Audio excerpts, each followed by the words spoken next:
காவிரி பூம்பட்டினத்துக்கு கிழக்கே சில கிலோமீட்டர் தொலைவில் யூ வடிவ கட்டுமானம் கண்டுபிடித்திருக்கிறார்கள். ஆனால் அது தொடர்ச்சியாக அதனுடைய விரிவான ஆய்வுகள் இன்னும் செய்யப்படவில்லை.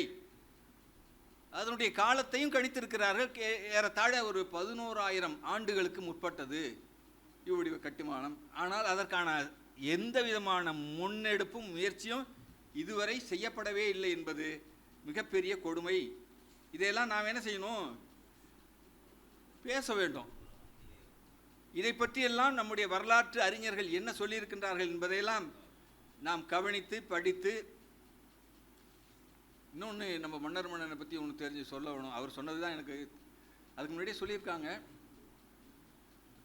ராஜராஜ சோழன் அவனை பற்றி சிறப்புலாம் நிறைய சொல்லியிருக்கார். ஆதித்த கரிகாலன் கொலையினுடைய பின்னணியில் இருந்தது என்ன அப்படின்னு ஒரு காணொலி ஒன்று போட்டிருந்தார், பார்த்துருப்பீங்க எல்லாரும். ஆதித்த கரிகாலனுடைய கொலை யாரால் நிகழ்த்தப்பட்டது? அதனுடைய நம்முடைய வரலாறு நம்மவர்களால் நமக்காக எழுதப்பட்டிருந்தால் நிச்சயம் அது அப்போவே தெரிந்திருக்கும்.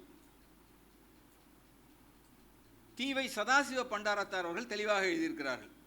அப்போ நான் படிக்கிற போதெல்லாம் அந்த நூல்கள் தான் எனக்கு பாடமாக இருந்தது. பிற்கால சோழ சரித்திரம் வரலாறு என்று சொன்னேன்.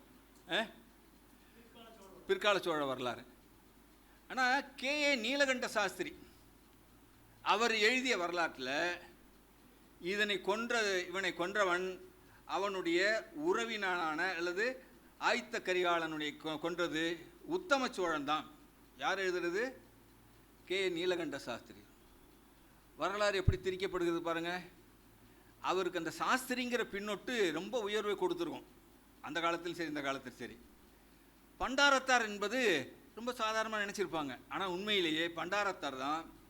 மூல நூல்கள்லாம் பெரிய அளவுக்குலாம் அந்த காலத்தில் இல்லை. நேரடியாக போய் சென்று கல்வெட்டுகளை படித்து கல்வெட்டுகளை ஆராய்ந்து இந்த வரலாற்றை செம்மையாக எழுதியிருக்கிறார். பிராமணர்கள் தான் கொன்றார்கள், பாண்டிய மன்னனுடைய சாவுக்கு பழி வாங்குவதற்காக கொன்றார்கள் என்ற ஒரு செய்தியும் இந்த வரலாறு பேசப்பட்டதனால், தொடர்ந்து பேசப்படுவதனால் வந்தது. இல்லைன்னா அந்த K.A. நீலகண்ட சாஸ்திரி எழுதினபடியே இருந்துட்டு போயிருக்கும். அந்த வரலாறு அப்படியே இருந்திருக்கும்.